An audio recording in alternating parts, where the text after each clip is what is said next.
Bu holatni ko'rib, go'yo yer ostiga kirib ketgudek bo'ldim.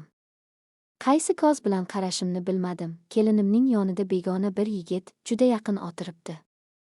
Aqlim shoshdi, yuragim siqilib ketdi. Nima qilishni bilmay qoldim. Bu gaplarni aytish menga juda og'ir. Yuragim zirqiraydi, lekin ichimdagi yukni yengillatish uchun sozlayapman. Balki kimdir bundan ibrat olar, balki birovning hayotida biror to'g'ri qarorga sabab bo'lar. Men farzandlarim uchun butun umr yonib yashadim. O'g'limni katta qilgunimcha qancha qiyinchiliklarni ko'rdim. Shunga qaramay, Alloh menga sabr berdi.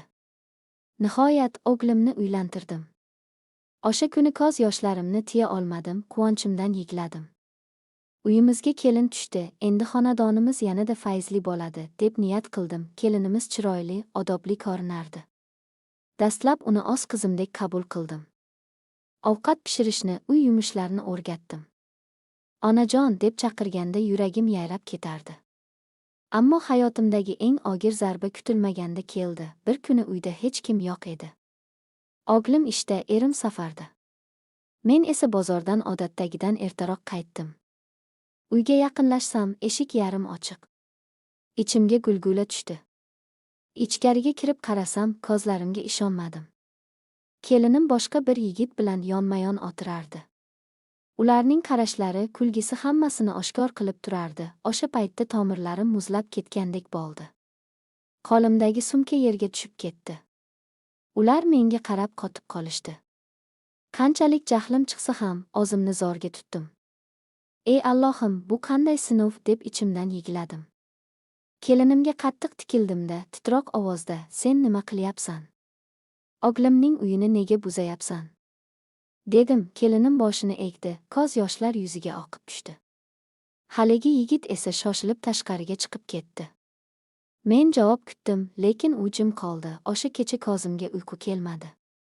Yuragim gazab va alamga to'lib ketgan edi. O'g'limga aytaymi? Aytmasam bo'ladimi? Aytsam, uning hayoti barbod bo'ladi. Aytmasam, bu sir yuragimda qoladi. Qaysi biri adolat deb o'yladim. Ertasi kuni kelinim yonimga keldi. Yig'lab tizzamga cho'kdi. Onajon, meni kechiring. Men katta xato qildim. Bu xatoni umrim davomida unutolmayman. Lekin o'g'lingizni chindan ham yaxshi ko'raman. Bu bir lahzalik ojizlik edi, dedi. Uning so'zlariga ishonishni istamasdim, lekin ko'z yoshlarida chin dard bor edi. Shu payt hayot davomida orttirgan tajribam yodimga tushdi. Inson xato qiladi, hech kim farishta emas. Ammo xatoni tan olish ham jasorat. Men unga shunday dedim, men seni qizim deb bilganman. Xatoingni ko'rdim. Agar bu yo'ldan butunlay qaytsang, Alloh ham kechiradi. Men ham seni kechirishga harakat qilaman. Lekin bu ish qayta takrorlanmasin. O'g'limni sindirishni xohlamayman. Shundan keyin kelinim butunlay o'zgardi. U yanada sokin, muloyim va itoatkor bo'lib qoldi. Men uni ko'p kuzatdim. Endi u o'sha yo'ldan qaytganini sezdim, yillar o'tdi.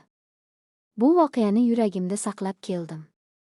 Ko'plab o'g'limga aytganimda, ehtimol ularning nikohi buzilardi, nabiralarim dunyoga kelmasdi, uyimiz vayron bo'lardi. Bugun kelinim meni haqiqiy onasidek ko'radi. Har safar xizmatimni qilib, mehr ko'rsatganda ichimdan shukr qilaman. Hayot menga katta saboq berdi. Insonni faqat birgina xatosi bilan emas, balki keyinchalik qilgan to'g'ri ishlari bilan baholash kerak ekan. Oilada har qanday vaziyatda ham sabr va aql bilan qaror qilish muhim. Ba'zan kechirish, ba'zan esa ayrim gaplarni ichida saqlash ham bir xonadonni saqlab qolishi mumkin ekan.